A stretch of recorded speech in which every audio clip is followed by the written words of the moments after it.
ha sucedido todos estos meses? Bueno, lo que sucedió en Pergamino el 2 de marzo marca un hito y un colapso del sistema penitenciario de la provincia de Buenos Aires. Digamos, no podemos no ubicar las cosas en contexto, ¿no? Hay que ubicarlas en un contexto determinado, 40.000 personas privadas de su libertad. El último informe del CELS nos da 90% de superpoblación, lo que quiere decir que donde entra uno hay casi dos. 1.200 personas de cupo en las comisarías en la provincia de Buenos Aires, donde está prohibido en realidad que estén alojadas allí. Hay de tránsito, claro. De tránsito, pero hay 3.000. Sí. Entonces digo, en este panorama es que esto estalla y sucede la tragedia de Pergamino, donde lo que sucedió fue, a raíz de un incendio y de las condiciones de detención, tenemos el resultado fatal, donde hay 5 víctimas, policías imputados, porque a ver, acá hay 12 víctimas, 7 fatales, y 5 policías injustamente imputados en una investigación con un montón de cuestiones que abordaremos ahora, supongo. Pero lo que yo quiero decir es, las víctimas son 12, y esto quiero que quede bien en claro. ¿Por qué? Porque las 7 personas, las 7 familias que quedaron destruidas, se agregan a 5 más que quedaron ahora también afuera. Y necesitan una respuesta. Y esta respuesta es la que el Estado no le va a poder brindar de manera pura y sincera, porque las cosas se hicieron irregularmente, desde el inicio. A ver, partimos de la base. Vos hablás de 12 víctimas, sumás a los 5 comisarios o policías en esta situación, al igual que las familias reclaman de quienes han perdido la vida en ese incendio ante la ingesta de monóxido ese 2 de marzo.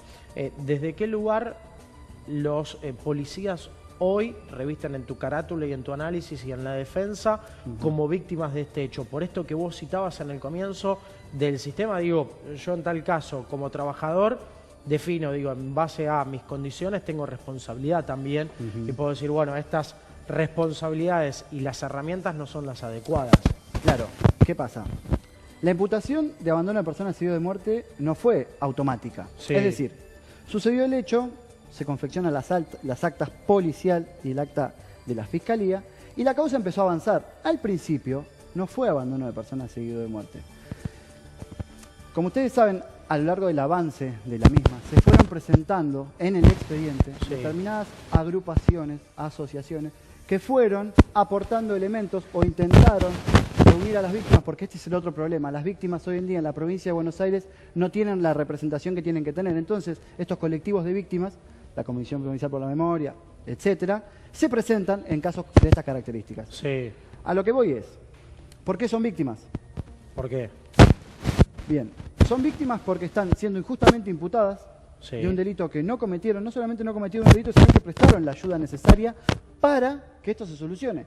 Y no pudieron evitar el desenlace fatal. Por eso digo que son víctimas. De hecho, no solamente son víctimas porque yo lo diga, sino que también denunciaron. Esto está denunciado. Los 5 policías denunciaron al juez Solasi y al fiscal Mastorcho por prevaricato, privación ilegítima de la libertad. ¿Por qué?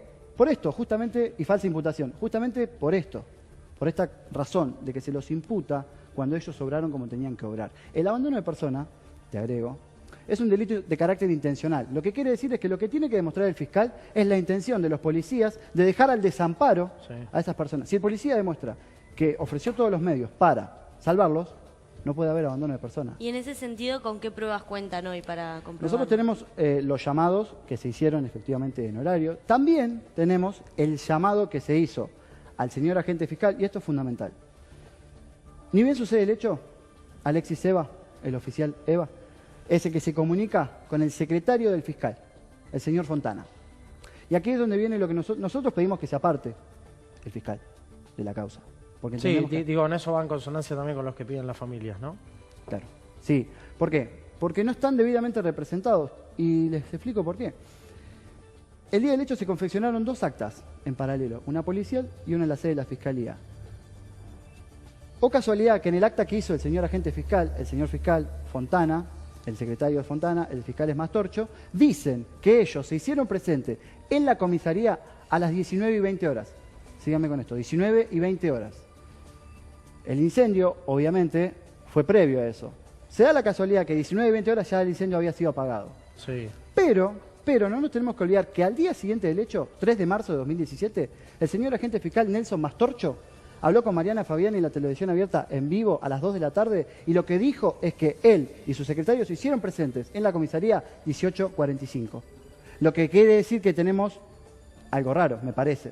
Bueno, esto que nosotros denunciamos porque es muy, muy raro, lo presentamos en el expediente. Evidentemente para el juez Solazzi esto no es raro. Esto no hace que el fiscal pierda la objetividad. Y tampoco, para el señor Solazzi, tampoco esto le atribuye la responsabilidad en las muertes al fiscal. Quiero ser claro en esto, pero sí no podemos imputar de abandono de persona a 5 personas que estaban ahí cuando también estaba el señor agente fiscal y dice que no estaba. Y él mismo se replica, no lo estoy diciendo yo. Si leemos las actas, están a la vista. Y esto es coyunturalmente grave. ¿Por qué? Porque es un funcionario público y porque el fiscal Mastorcho va a quedar llevando adelante su función. ¿Y cómo le pueden garantizar a las personas que se encuentran sometidas ante ente fiscal que va a ser objetivo? ¿Dónde está la objetividad de una persona que miente en un instrumento público como un acta? No hay objetividad. ¿Qué respuestas tuvieron ustedes ante el pedido de cambio de fiscal? El viernes pasado, 15 de septiembre, tuvimos una audiencia donde propuse estos argumentos, donde dije justamente esto y un montón de cosas más. No solamente que el fiscal ha perdido la imparcialidad y la objetividad, sino que también la independencia. Por esto que digo de las demandas vindicativas, de las agrupaciones de víctimas, que lo que hacen es fogonear el dolor que sienten, porque la pérdida de un ser querido es un dolor insostenible para cualquier ser humano. Insostenible. Entonces, ante estas demandas el fiscal ha perdido la independencia y ha intentado responder a eso. ¿Por qué? Porque en el inicio la causa iba encaminada al artículo 186 del Código Penal, que es incendio seguido de muerte. O sea, porque los hechos sucedieron, hubo una pelea y después se generó el incendio adentro de la comisaría. Entonces nosotros denunciamos todo esto y pedimos que se aparte al fiscal, también porque tenía un interés en la causa. ¿Cuál es el interés en la causa? Inciso 4 del artículo 47 del Código Procesal Penal de la Provincia de Buenos Aires. El interés de él es escindir su responsabilidad, separarla, correrse en un costado. ¿Por qué? Porque adivinen a cargo de quién estaba la persona que inició la pelea y según los testigos se inicia el incendio. ¿De quién? A cargo del fiscal Mastorcho y a cargo del juez de garantías César Solazzi. Por eso nosotros solicitamos que se corra, porque al menos debería haber tenido la prudencia de, al tomar conocimiento de esto, correrse de la investigación. Apartarse, no estoy diciendo que declare la libertad de nadie ni la absolución de nadie. Sí apartarse, ¿por qué? Porque ha perdido la objetividad y esto es manifiesto. Para nosotros, lo planteamos, evidentemente para el juez de garantías no lo es. Bien. Respecto a la situación de Rodas, Carrizo, Giuletti, Eva y Guevara, ¿en qué situación se encuentran hoy ellos? Bueno, ellos se encuentran imputados, hay 4 que están en prisión domiciliaria y hay uno que se encuentra detenido en una comisaría, Eva. Estamos en una apelación justamente del pedido. ¿Por qué la diferenciación entre uno y los otros? Bueno, 4? porque cuando el juez César Solazzi otorgó la domiciliaria para los 5 imputados, los particulares damnificados, es decir, estas agrupaciones, y la Fiscalía apelaron ante la Cámara diciendo que no debería haberse otorgado el arresto domiciliario. Sí. ¿Qué resuelve la Cámara? Confirma los 4 y a Eva se la deniega. ¿Por qué? Aluden a arraigo, que no tenía arraigo, cuando esto no es así, él vive en Pergamino, se tuvo que mudar porque lo agredieron. Y aparte de eso también le rechazan porque dice, en un confuso dictamen, el psicólogo que no tiene frenos inhibitorios y que puede llegar a responder ante algún estímulo.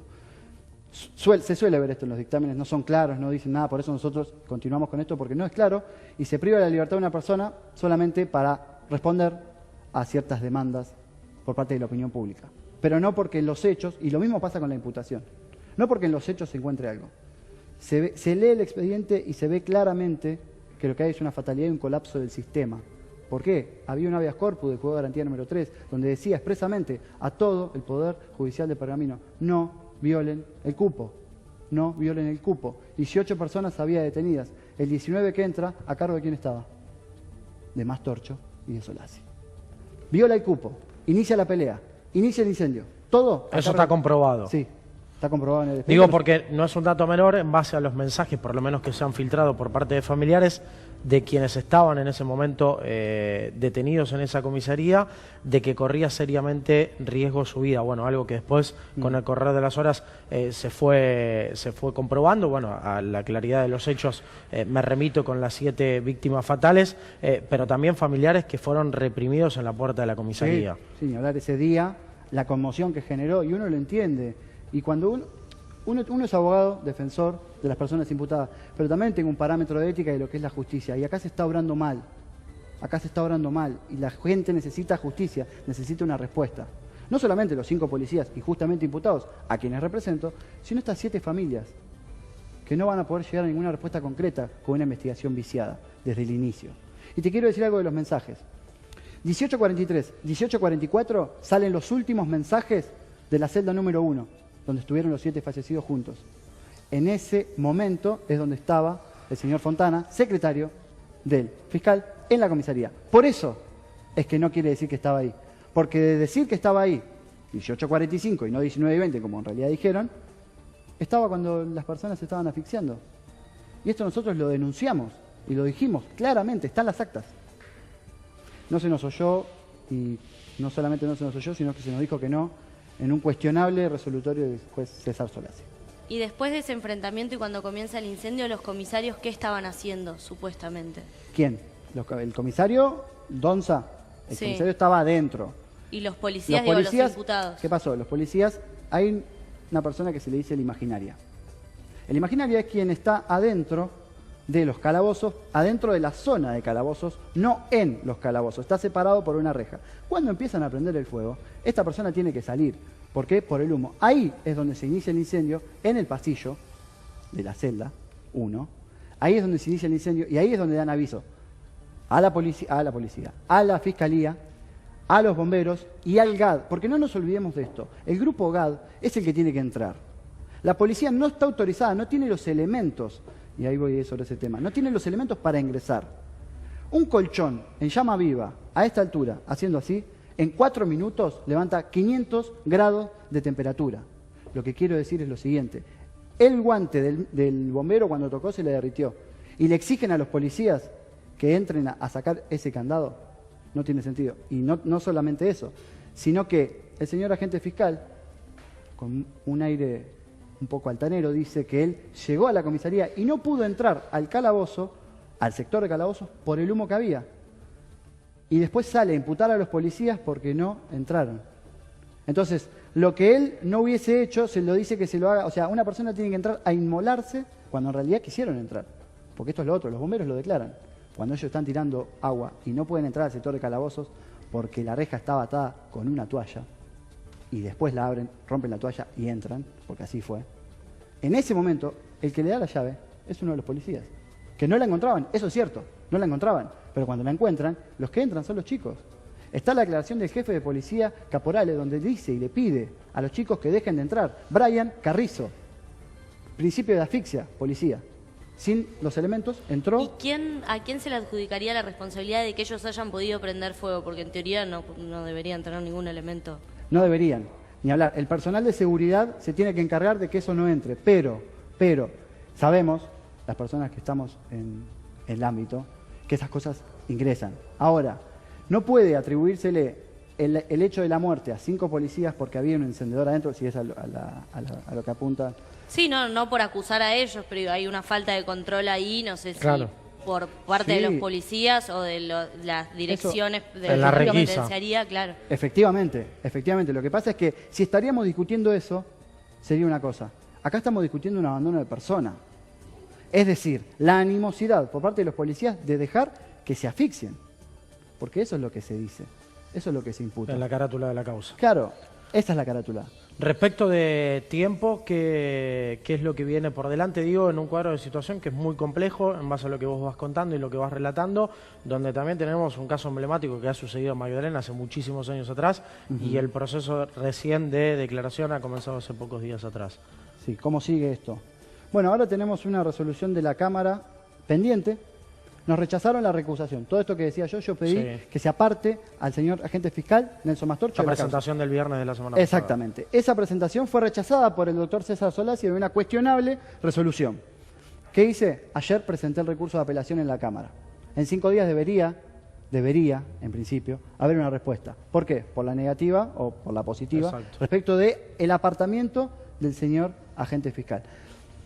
El Poder Judicial, las cámaras, las fiscalías y los juzgados tienen un funcionamiento corporativo. Es decir, hay una protección entre ellos. No podemos decir que no, tampoco podemos salir a denunciar cualquier cosa porque no es esto una cuestión de petardear con denuncias para todos lados. Acá lo que queremos es justicia. Hay 12 familias destruidas. Entonces, tenemos que ser serios en esto. ¿Por qué? Porque si no somos serios caemos en lo que siempre criticamos. Siempre se habla de todos lados y también de los funcionarios, de que hay que hacer coyuntura, de que hay que ir a las estructuras, de que hay que eliminar la corrupción. ¿Cómo vamos a eliminar la corrupción si tenemos un incendio, una explosión por parte del sistema penitenciario de la provincia de Buenos Aires y a los únicos que tengo procesados son a los 5 policías? ¿Dónde están todos los funcionarios? Hay una resolución general de ministros en el 2005 que prohíbe los colchones que no son ignífugos. Sí. ¿Dónde está esa resolución? ¿Dónde está su funcionario? ¿Dónde están las personas que se tienen que encargar de eso? ¿Por qué los 5 policías? Porque es la misma lógica que se maneja, y me voy un poco, pero es la misma lógica que tenemos en las causas de drogas.